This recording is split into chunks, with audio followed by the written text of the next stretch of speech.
a média. Duas coisas que eu gosto de falar para quem tá começando. Busque os maiores fundos, maiores valores patrimoniais que tem ali, porque por si só, se você compra um fundo grande, muito provável que ele já tenha uma grande diversificação ali dentro e seja Falando um pouquinho de investimento exterior, né? E muitos investidores estão indo e tem que ir. Aliás, os REITs que são gigantescos lá, pagam ótimos dividendos, tem muito REIT, né? Você pode investir, nossa, tem milhares de ativos. Quais REITs? Eu queria que você explicasse um pouquinho o que é, né? Porque tem muitas pessoas que de repente não sabem.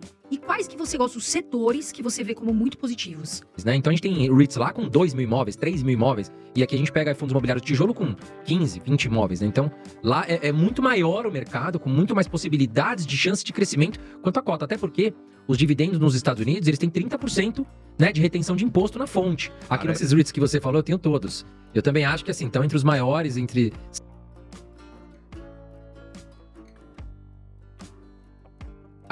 Fundos imobiliários de infra, tem muita gente falando, é uma novidade aí do mercado. Conta um pouquinho, explica o que são esses fundos imobiliários de infra e se você acha uma boa. Muito bem. O fundo de infra, ele acaba sendo bem parecido com uma debenture do mercado financeiro, né? Então acaba tendo que ter muita confiança nesses emissores, essas empresas que emitem. Por quê? Porque a debenture não tem nenhuma garantia de um FGC, por exemplo, nada nesse nível. Quem garante é a própria empresa que emite. É do setor de infraestrutura e costuma pagar bem, né? Então eu acho que vale a pena olhar, mas mais uma vez, é um mercado novo. Eu prefiro esperar esses mercados novos se consolidarem para não ter nenhum tipo de distorção. Teve um fundo, um FII Infra, não me lembro o nome agora, que teve um mês que não pagou. Não pagou porque tá no estatuto. Falou assim, olha, se não chegar em tal nível, eu não pago.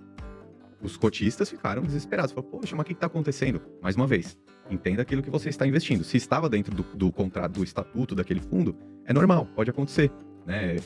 Outro dia eu fiz um vídeo falando do HCTR, aí eu falei assim, olha, tá tudo dentro dos conformes, né? Teve uma inadimplência. É ruim, lógico que é, mas não é algo fora do mundo, é esperado. Se um fundo ele é mais arriscado, em algum momento ele vai ter uma inadimplência. Aí um comentário veio, é tudo nos conformes, mas eu não recebi meu dinheiro, né?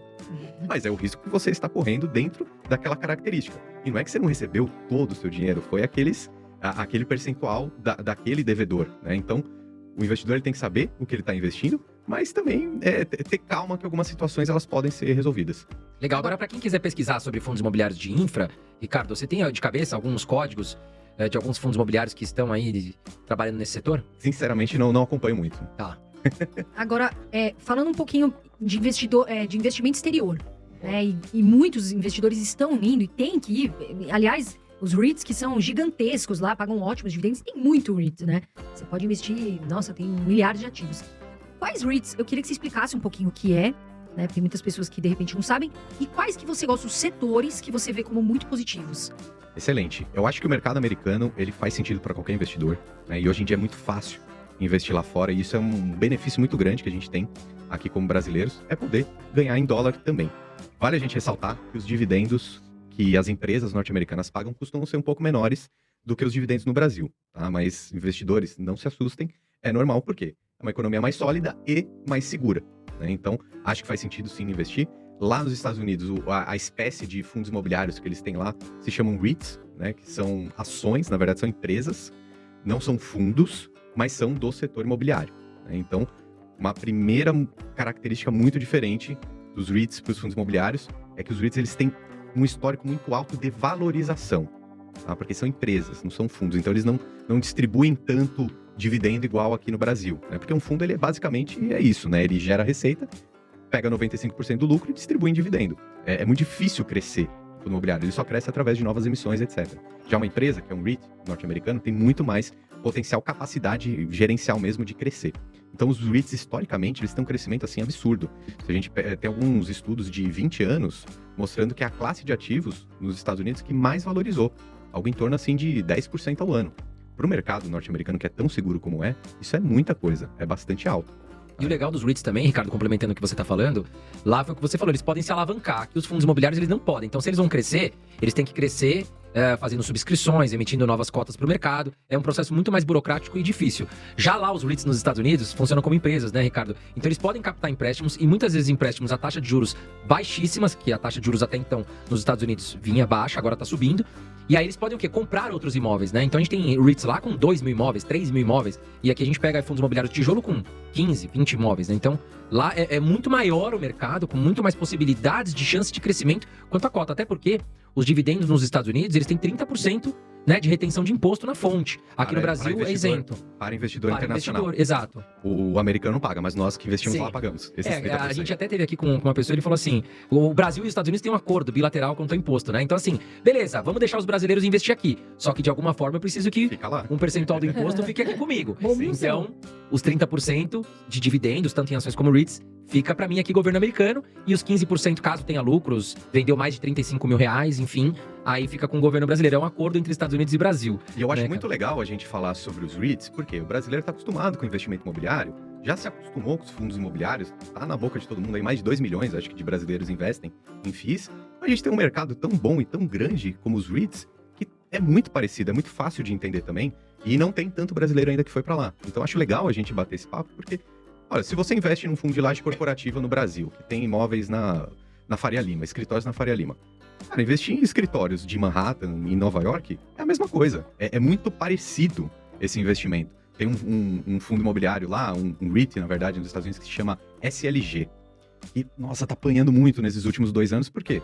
Mesma história do Brasil. É um escritório numa grande capital, numa megalópole, teve muito home office, começou a desvalorizar e a cota caiu muito, né? Então, o SLG é muito parecido com qualquer fundo imobiliário de laje corporativa aqui do Brasil. Embora, quando a gente fala parecido, é o setor, né? Porque o tamanho de mercado é gigante, né? O REIT que tem maior valor de mercado lá, que é o AMT, olha que interessante, né? Ele é um REIT, ele tem imóveis, é óbvio, mas qual que é o imóvel que ele tem? São antenas de transmissão de telecomunicações no mundo inteiro. Então, só esse fundo, que é o que tem maior valor patrimonial nos Estados Unidos, o REIT, ele é muito maior do que todo o mercado brasileiro de imóveis, de fundos imobiliários. Um só, né? Então, é muito legal investir em REITs também. Eu acho que a gente pode começar a citar mais alguns, mais exemplos também. Só que, antes de qualquer coisa, eu gosto de falar para o público, sempre tentar buscar primeiro a média. 2 coisas que eu gosto de falar para quem está começando. Busque os maiores fundos, os maiores valores patrimoniais que tem ali, porque por si só, se você compra um fundo grande, muito provável que ele já tenha uma grande diversificação ali dentro e você já fica um pouco mais defendido ali. E a outra coisa, buscar a média. O que é? No Brasil, a média é o IFIX, mas você não tem um instrumento ali para comprar a grande média do mercado. Lá nos Estados Unidos, um mercado muito eficiente, tem os ETFs. Então, por exemplo, tem um ETF que replica os principais REITs, ele se chama VNQ. Então é legal você olhar primeiro, poxa, não consigo analisar um a um cada fundo. Compra uma grande cesta que tem os maiores. Você já está dando um primeiro passo, né? E aí você pode até começar a estudar mais sobre esse ETF mesmo, e aí você vai vendo a posição que esse ETF tem. Então, por exemplo, quais são os 10 maiores REITs que tem dentro desse ETF? Provavelmente são os 10 maiores fundos imobiliários, entre aspas, Tem dos maior Estados valor Unidos. patrimonial, né? Exatamente, já é um início de pesquisa muito interessante. Legal, Aí a gente vê, por exemplo, o AMT, Uhum. que você gosta, né? E aí, quais são outros 2 que você gosta bastante? Não pra não é recomendação, tá, pessoal? É estudo. Exatamente, né? O próprio AMT, eu acho que é legal você olhar porque ele é muito grande, mas ele com certeza não vai ser o que vai pagar mais. Ele nem paga tanto dividendo assim, eu acho que não passa de 3% ao ano, mas vale a gente ressaltar, é em dólar, né? Por que que isso é importante? Porque quando você transfere o dinheiro para lá, você fica protegido cambialmente também. Eu costumo sempre falar isso. O dólar, às vezes, ele anda de lado por muito tempo, que é o que está acontecendo agora, né? Ele chega em 5,30, vai para 4,90 e fica nessa banda. Variação.